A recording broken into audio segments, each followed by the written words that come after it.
What going on, everybody? Welcome to Popcorn Punchups, and podcast you need for all your movie news, movie reviews, and more. Episode 31. We've got 32.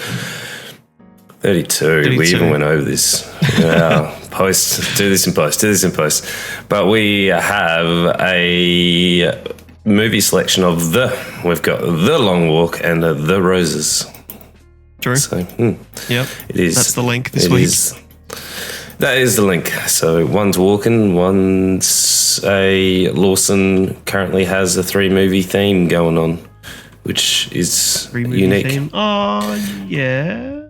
Last 3 movies have all been kind of similar. Well, even Unknown Number, the high school catfish, sorry. No, I ignored that one. So Splitsville and Ballad of Wallace Island. Yeah, kind of. Yeah, those two. Not the yeah, I can see that.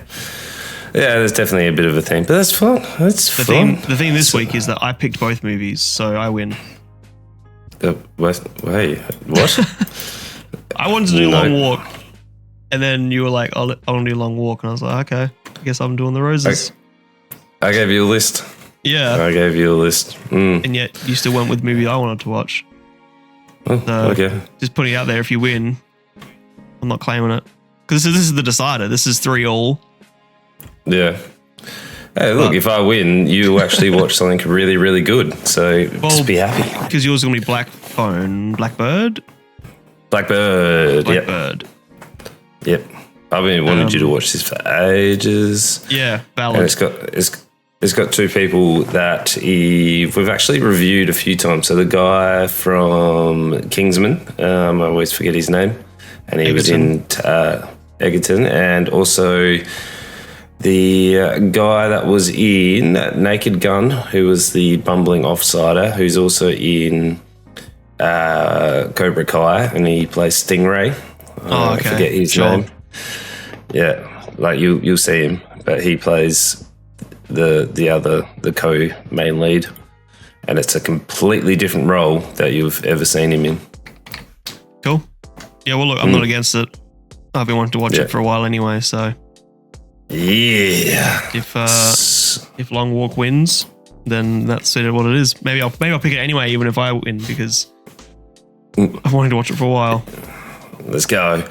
But a little bit of movie news. We have a Anaconda remake of a remake, which is Paul Rudd and Jack Black are doing a very self-aware, we're making a Anaconda remake, but it's technically us remaking the film remake of Anaconda. You having a stroke? Yeah. I was trying to explain it, and that's what it is. Yeah. It's one of those ones. Yeah, I only saw the thumbnail for this the other day. I watched the trailer. Okay. So they want to reshoot it. So their movie creators, and then they are recreating Anaconda, and then the snake dies, and then their real Anaconda comes out, and then Anaconda movie. And it turns out it's actually a porn, and the Anaconda was in their pants the whole time.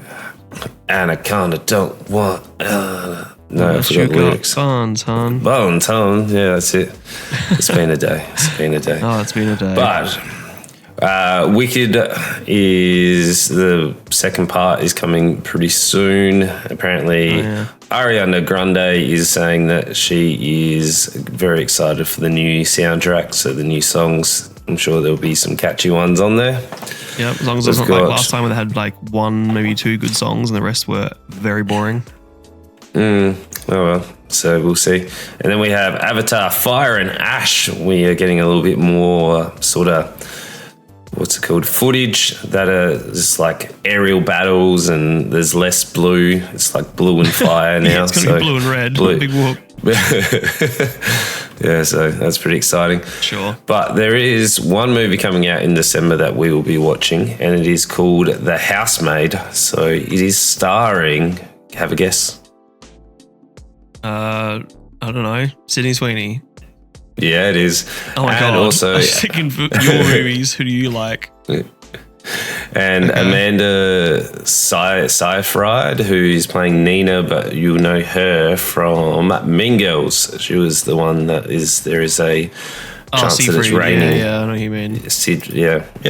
So it's Yeah. getting a bit of popularity now. So Hera and Sydney Sweeney. in the same movie. Okay. What's the movie? Called I know that it's Housemaid. called The Housemaid, but what Follows a struggling woman who is happy to start over as a housemaid for an affluential elite couple. It is directed by Paul Feig and is written by Phaedra McFadden and Rebecca Sunshine. Sunshine. Okay. So yeah, a little bit quiet on the old movie news front, but Yeah, I don't know these people. I mean, not the other people, just the two actors.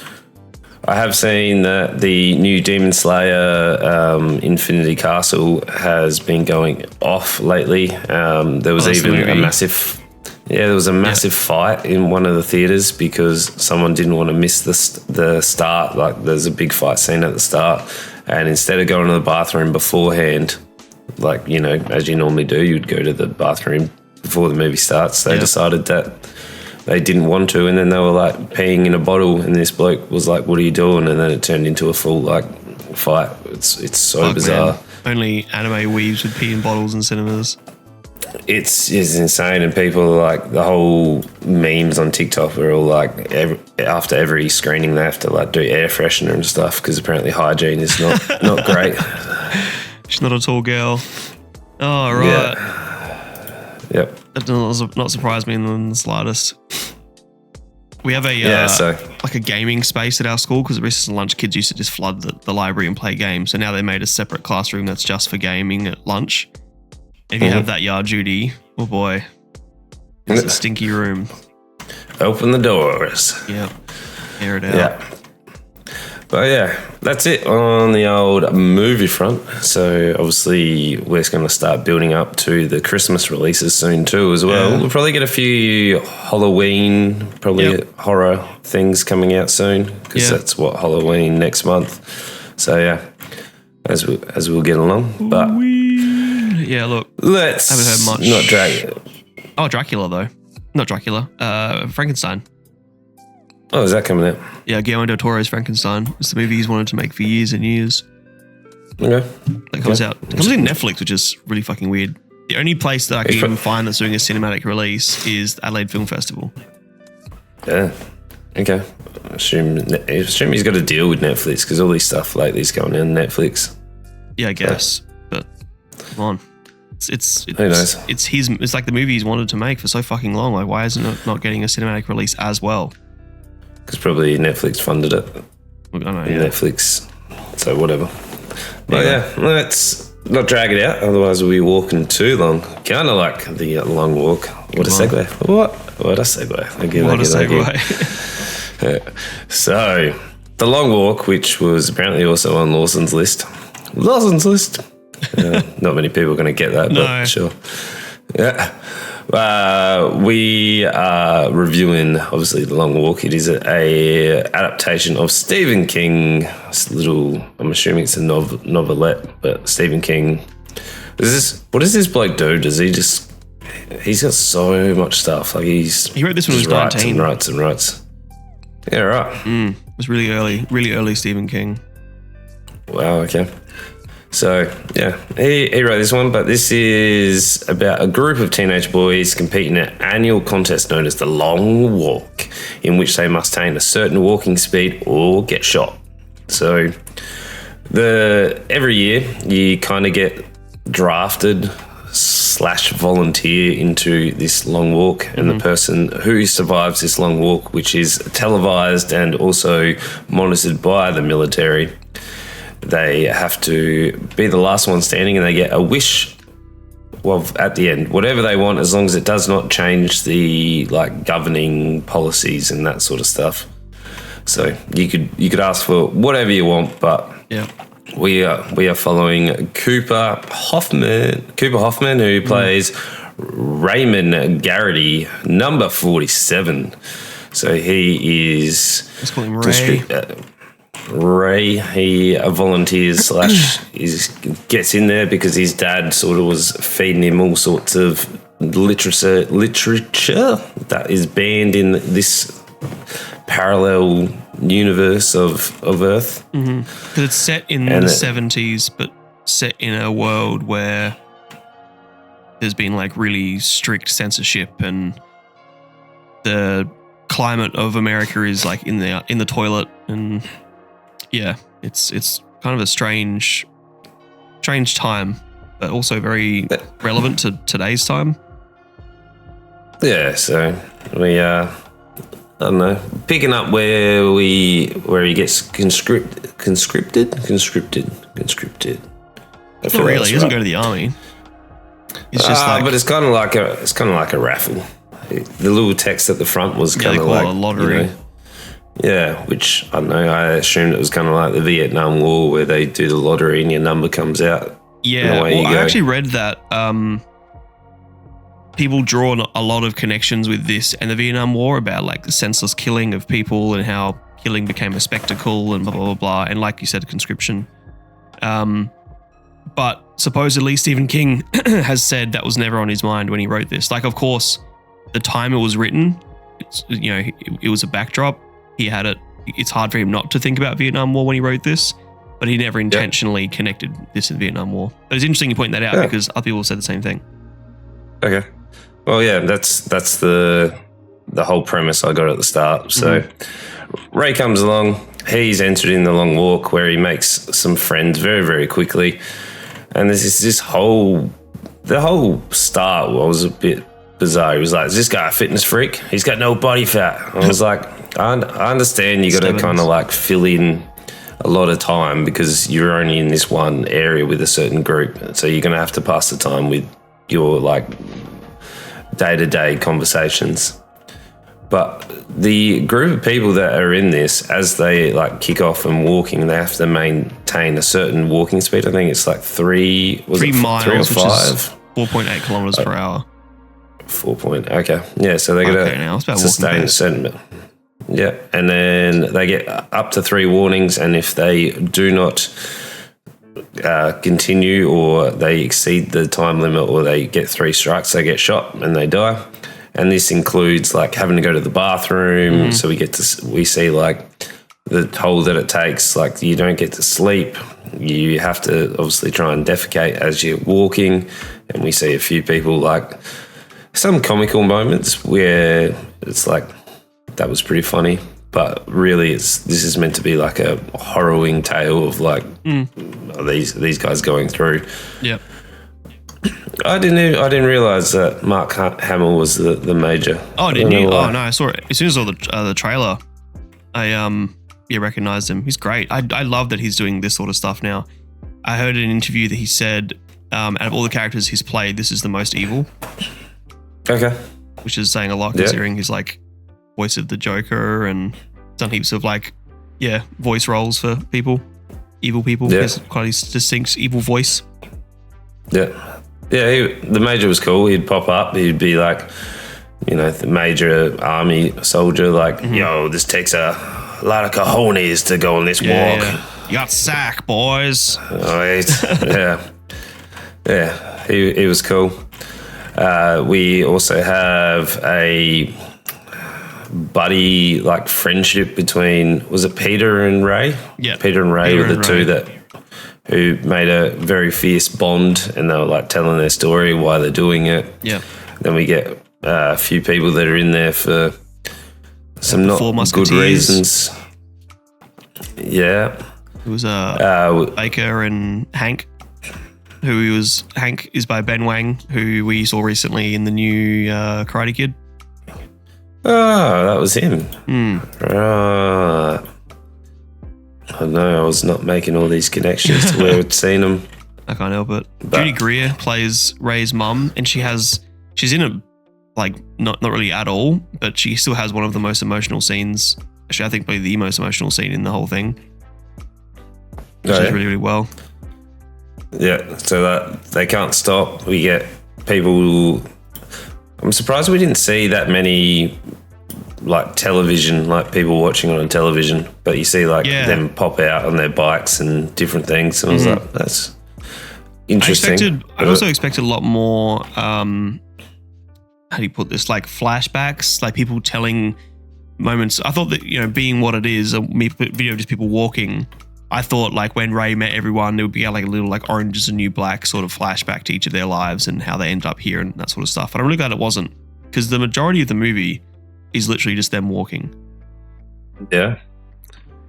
Yeah. Which, damn, filming this would have been crazy because they just had to walk. Like, there's no way around it. They would have had to walk for like 12 hours a day. I have no idea. I haven't looked up the stats, but yeah. Just walk and walk. I wonder what road they use for it. I guess they could use multiple roads because they had to kind of just show them walking a very long way. It's probably filmed. I was going to say probably filmed it on a set, but maybe not. I don't know. It's a good point. Well, I would have just assumed they'd have like the camera on a dolly and they'd just keep going back as like it was on a car or a whatever. Mm-hmm. That's what I just assumed. They'd just keep walking and walking. I'm looking up. Oh yeah, literally. Yeah. Pretty much. I'm looking up like photos of the filming process, and it's literally just them out with a big crew around them while they walk. Mental. Yeah, right. That's cool. So it lives up to the name. I find surprisingly just a group of people that have to walk, the connections that they made. I was like kind of, you know, rooting for Ray and Peter as they go. Also really disliked, was it Gary? The guy that was, the guy who killed. Yeah. More or less killed Rank. Like he was just baiting people the whole time. Yeah. Like it was just, he hated him. You're like, get out of here. And then Hank, you were like, what are you doing, Hank? Like, what are we doing here? Yeah, and it was good because knowing that only one can survive, it's kind of like, I mean, the easiest connection obviously is the Hunger Games. Mm-hmm. And how the Hunger Games, when you're watching it, you've got two people to root for, but you know they both can't win. Yeah. To I guess spoiler territory. I mean, to keep things short, it sounds like you both enjoyed it. If you haven't already seen it, please go watch it. But 3, 2, 1 spoilers. Click in the timestamps. Go find the next video. Ray in the book, Ray wins, and he fulfills his quote unquote destiny of killing the Major. Whereas in the movie, it looks like Ray's going to win because Peter gives up. And then Ray's like, keep going, walk with me. And then Ray gives up and lets Peter live. Which was like a sacrificial ending instead, which I think as a bit of bait and switch, it kind of works better. You can see why. So yeah, I liked the way it ended. Yeah, I didn't know that. I haven't actually read the book. Me either. Have you read it? I don't read shit. You just looked it up. This is what I found out. That's cool. Yeah. No, I kind of liked it, but I also kind of wanted to see Ray get his revenge as well. Mm-hmm. Well, he kind of did. Yeah, that's because he does it himself. I think it's more poetic. Third party, but whatever.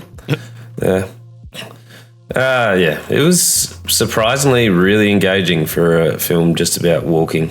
Yeah. And really tense at moments, and then really like kind of heartfelt watching the Musketeers and them like bonding and keeping each other like walking and engaged and keep going, because it'd be a weird situation to be in. Like imagine being there and trying to support someone while you're gonna die. It's either you or me. Yeah. Literally. Bizarre. But I guess, I don't know, you throw people into these situations, they form connections. So, and that's realistic. What I think is the most strong thing about it is it's not a story about walking. It's a story about connection and struggle and never really having a choice. There's a whole commentary around that. Yes, they've all volunteered, but because everyone volunteers, that means no one really volunteers. You know, it's almost like you're being forced to volunteer. Like similar to how World War I, people were families were bullied if their sons or husbands didn't go to war, because in Australia we didn't have conscription in World War I. So it seems like a bit like that. Like it's the social rules I suppose, to volunteer for this program. So yeah, I felt like that, like you said, for a movie, like it's just about walking the entire way through. It never felt dragged. It never felt long. I think an hour 40 is perfect for this. I really enjoyed it. The director did Hunger Games. Yes. That makes sense. Everything's at the first one. Yep. Yep. Francis Lawrence. There's a few people involved in this that have done some pretty good things, but yeah, Water for Elephants is pretty great. I Am Legend, he also did. Constantine. But got his name because he did a lot of really good music videos from the early 2000s. He made. Yeah, right. Sort of started in that world. Backstreet Boys, Britney Spears, Green Day. Yep. Nelly Furtado. I'm like a bird. Justin Timberlake. Fly away. Jennifer Lopez. Yeah. All the really big music videos back then. He did an OK Go video. Obviously, here's a whole thing. But yeah, he's had an interesting career. But this is, a bit different, I guess, for what he's been making. A little less sensationalized. Whereas, you look at Hunger Games and that, it's all very big blockbuster. Whereas this didn't have that feel. This felt much more like indie, even though it had a few big actors in it. Oh, he's got a pretty cool list coming up. So he's got Constantine 2. That's pretty cool. So Keanu Reeves is coming back for that one. Bioshock. Yeah. Bioshock's going to be a hard one to do because the game was pretty incredible. Yeah, it's I Am Legend 2. Surprising. Ugh. Why? And Hunger Games Sunrise on the Reaping. Yeah, that's the next prequel. This was 20 mil to make. Pretty low. Okay. Yeah, right. It's good. It's cool. What else worth mentioning? I think this is mainly held together by the character portrayals and how much you really care about the connection between Reimann and Peter, and they don't need to go into. I like they didn't go into huge backstories, every character and who they are and what they stand for. We get enough of their values and enough about them just through character interactions. We didn't need fucking flashbacks and stuff. And we get slight flashbacks with Ray and his mum. Yep, a couple little dream sequences while he's walking and sleeping, which tells us enough. And then he, explains that his dad was killed because he was showing him illegal resources and whatever, which paints a bit of world building. Because there's not a lot for a story about a very almost apocalyptic America. They don't really go into much world building, but I also think you need to, because it's not about the world. Well, it is, but it's not in detail. I don't need to know every little detail about why America's in this way. But yeah, it's also good to see Philip Seymour Hoffman, who I think was one of the greatest actors of our generation. His son is making, pretty good strides. Cooper Hoffman did a pretty good job in this. Not Philip Seymour level, but they're pretty good. Yeah. Apparently you can doze off and walk at the same time. How's that? Can you? Oh, you looked it up. Apparently. Right. Apparently you can. There you go. Doesn't surprise me because walking doesn't really require concentration, I guess. But yeah. I don't know. I just thought you went to shut down. Yeah, I don't know. I guess if you're that tired, it's just 5 days. Yeah. I don't know. Some things I didn't like were just inconsistencies with some of the rules that they set. Some of the characters felt very black and white, they didn't have much depth to them, especially some of the side characters. But that's a pretty good time. I'm at a 3.5. Yeah, I enjoyed it because it took me by surprise. I was at a 4. I actually had quite a good time with it. Yep. Didn't have much wrong with it. It was pretty engaging the whole way through. I was like, this is kind of cool. There was some, I think a bit of it, I feel like they could have done, there's some nice shots, but I feel like they could have done some bit more with cinematography, music, and all that sort of stuff. It was, pretty standard. It's also a story that I've heard 1,000 times. Like, this might as well be the Hunger Games crossed with speed instead of my review, which I'm really proud of on Letterboxd, was the Hunger Games with more steps. Get it? Oh, nuts. Yeah, I like it. I'm pretty proud of that. I like it. You've been working on that one for a while. I mean, not really. I watched this yesterday. Oh, okay. But yeah, 3.5, 4. That's about right. I was on like a 4 to start with, and then I had some more time to think about it, and 3.5. But yeah, that's valid. Yep. All right. My pick is a movie with Benedict Cumberbatch, he makes some weird choices with his acting decisions in terms of like what he does. But I think he really likes just playing interesting characters, and this man's definitely an interesting character.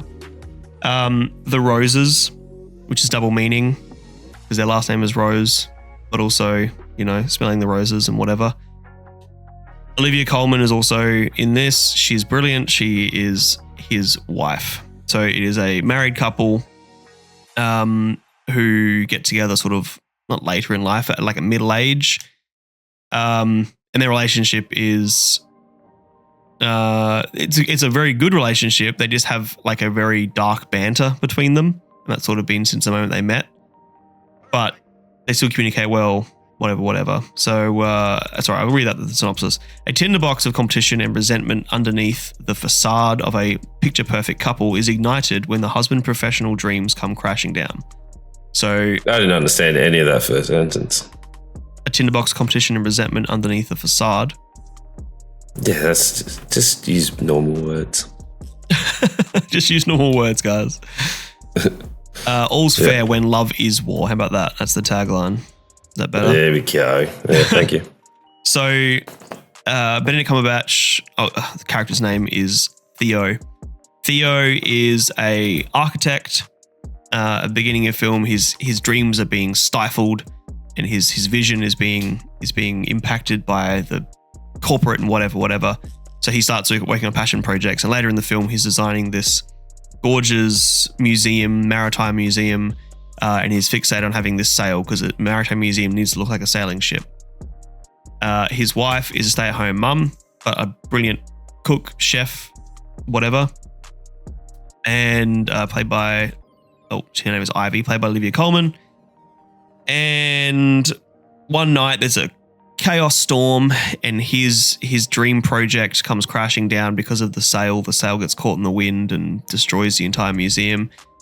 So his life comes crashing down while her life gets boosted because the storm keeps a bunch of people in town, and this like massive food critic comes to her little restaurant, which has fuck all business, which overnight turns it into a huge sensation. So she ends up becoming she ends up franchising and growing the business and opening businesses all over America. So she becomes like, millionaire, potentially even billionaire, the way they're paying out their money in this.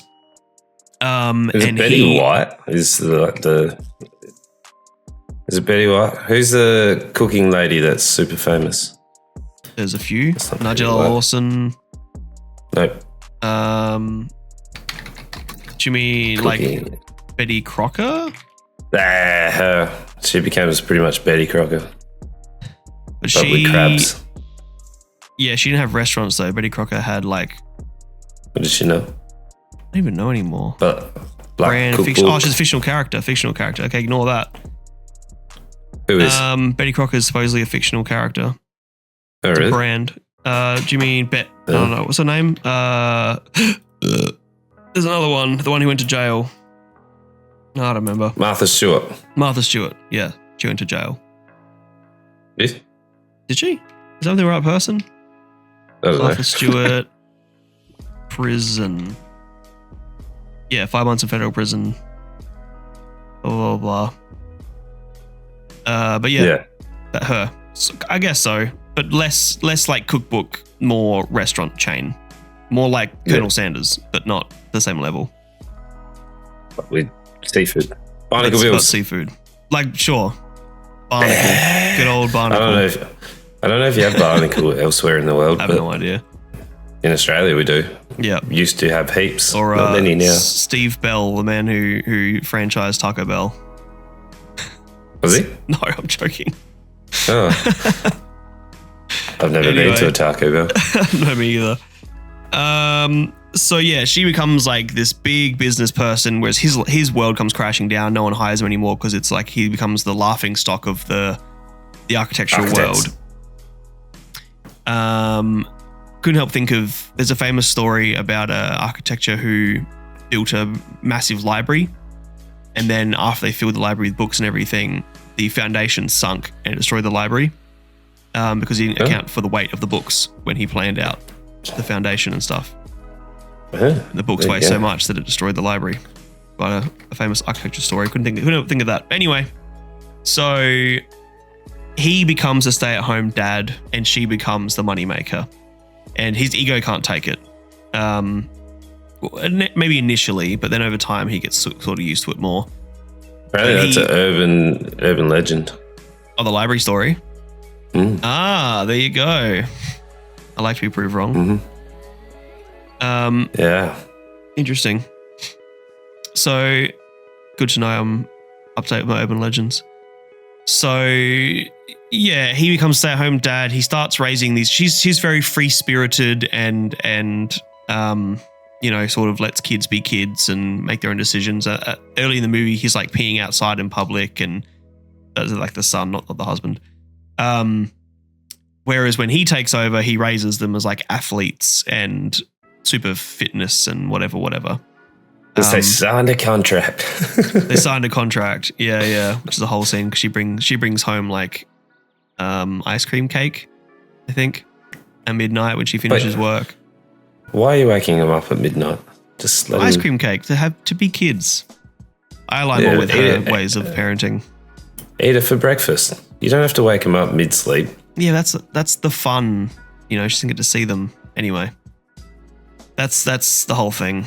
So the movie sort of just follows these two going through the trials and tribulations of being married. He has a bit of an ego death. She becomes quite a nasty person because of her success. He becomes a nasty person because of the lack of his success. They're both are massively flawed people, which I really liked. You don't necessarily side with either of them. Like they both suck in this relationship. And then it all sort of explodes towards divorce. And he realizes, or he makes the decision that, we're no longer in love. We need to end it. But he doesn't actually say that. But that's an important point. He just says that we're done. Like we've come to the end of our reign. Our children are off on scholarships to some sporting school. There's no reason for us to stay together. And the kids actually support their divorce. But then all hell sort of breaks loose because he wants the house he spent. Oh yeah, she funded his dream project was to build this house, and she funded it with her millions. There's a big debate over he wants the divorce, but he also wants the house. And she's like, no, if you want the divorce, I want the house. So she's just doing it to sort of spite him, even though he built the house and he designed the house, but she paid for it. But yeah. But her thing is, if you want the divorce, I want the house. You're the one who wants the divorce, then I'm the one who wants the house. Anyway, so then it comes to this, like, they're both living in the same house still because they can't come to an agreement, and they're both are trying to make the other person want to leave. So they have this whole montage of them just destroying each other's lives. Like, she used a deep fake to send out stuff about him to all his like clients, ruined his career. He shaved his toes into her food, and then she went crazy at work and shut her restaurant down. And so yeah, they more or less destroy each other's lives. And at the end, they have a huge big standoff where she has a gun. She's allergic to raspberries, which is a weird little thing they do in this. She has a jar of raspberries in the fridge, which is, I don't know, her suicide pills. It's weird. She eats some raspberries multiple times in the film, and he jabs her with an EpiPen.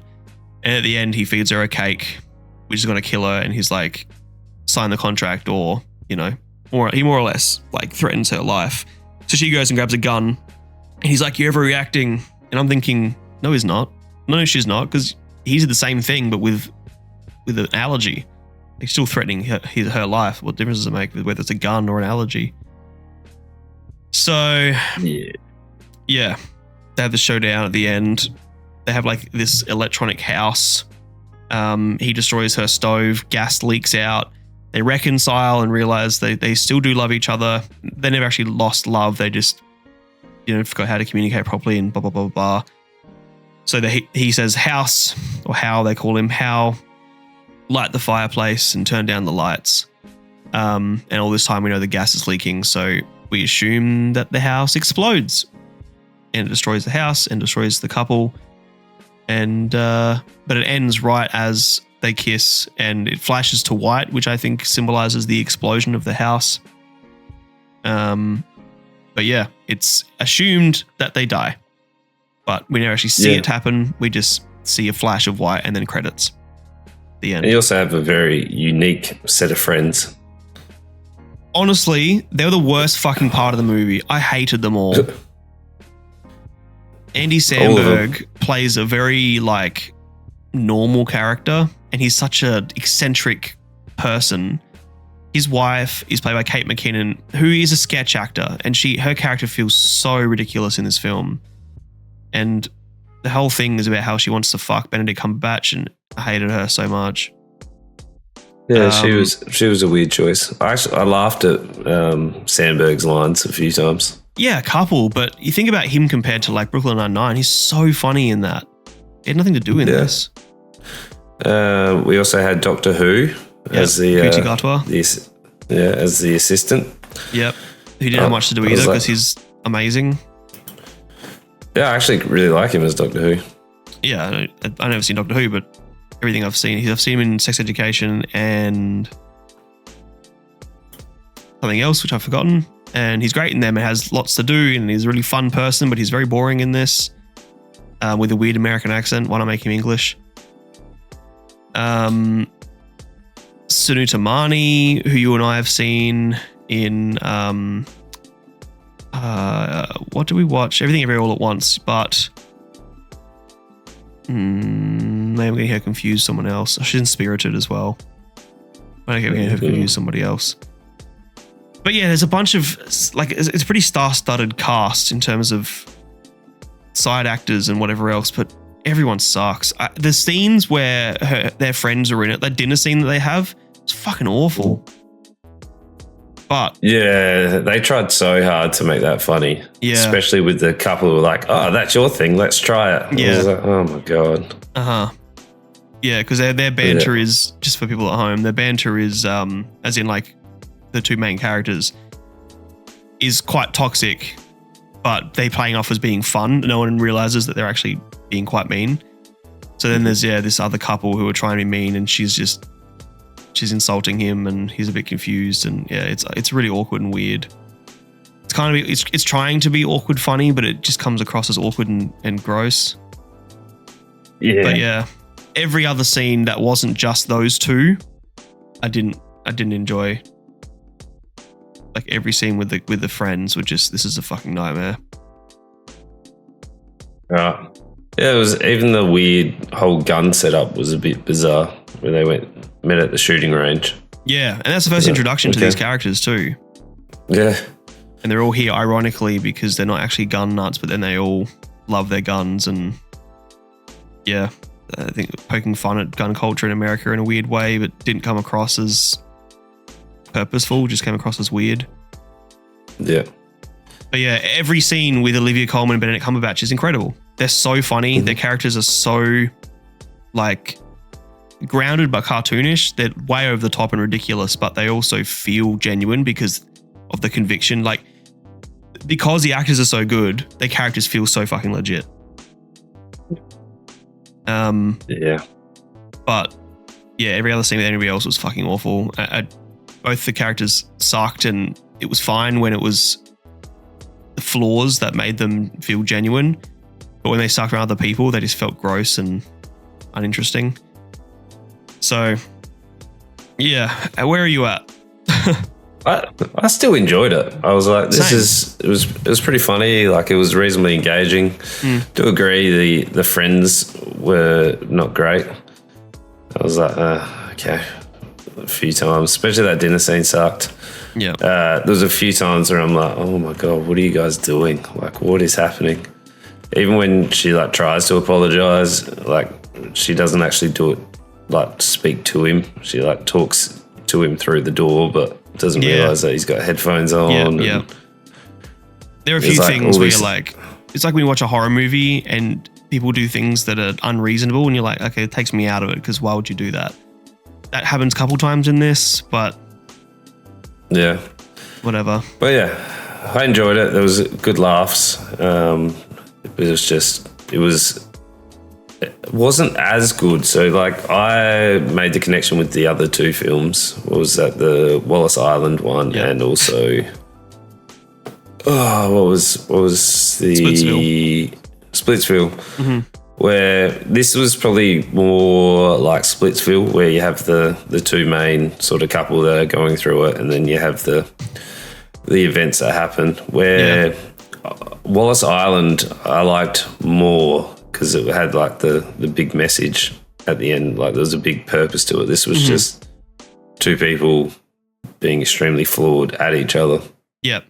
And Wallace Island, because it's not as over the top, the emotional moments come through stronger. Whereas in this and Splitsville, they don't as much. I'd find this there are parts of this I found funnier than Splitsville, but there's also, as a whole movie, I found Splitsville funnier. Yeah. But like, I still enjoyed it. Like, it's still reasonably solid. Definitely enjoyed it. But when I gave Splitsville a 4, and I gave Ballad of Wallace Island a 4. And I don't think this is as good as either of them. But there are parts that are probably better. But not the whole way through. Yeah. Not the whole way through. Yeah, Ivy and Theo, really good, very engaging. But some of the other parts kind of let it down. Mm-hmm. So I was like in that 3.5 range. Yeah, I'm a 3.5. Yeah, I'm going to go 3.5 too. It was reasonable. Which does mean, though, with your 4 for Long Walk wins this week, which means you win fight number 4. That's 2-2 now, isn't it? Yes. Also, the guy you won the second 2. The guy that directed this film is currently doing Austin Powers 4. Wow. And an untitled Margot Robbie Ocean's 11 film. Yeah, which has what's her name? The girl who was the annoying one, Kate McKinnon. She's in that as well. Right. Is it like a female Ocean's 11? Is that what it's going to be? Oh no, I'm thinking of Bombshell. Is that what I'm thinking of? Is Bombshell? Hold on, I'm going to look this up. Margot Robbie. Yeah, it is. My bad. No, Bombshell's the movie that he did with Margot Robbie. Okay. Yeah, I don't know. Yeah, look. Oh, he's also the producer of the Forkers-in-Law. Yeah, he's in a lot of those movies, which I think comes through because I don't like those movies. It's very American. Yeah, which is the sequel to Meet the Fockers, Little Fockers. Yeah. So he directed Meet the Parents and that sort of shit. Yeah. Supposedly the writers of this are the same writers from Poor Things, which is bizarre. But this is a remake of a movie that Danny DeVito directed in the 70s. Oh. Hold on, Danny DeVito Roses movie. The War of the Roses from 89. Yeah, right. Which is a remake of a book, I think. But the same sort of thing. You've got husband and wife living. I think it's flipped. I think it's all the way around where like at the beginning the man is at home and then it flips where the woman is at home. And it's the same sort of story, but I don't know. I heard people discussing it when I was looking up like trivia about this movie, The Roses. Yeah. Okay. Anyway, Michael Douglas, Kathleen Turner.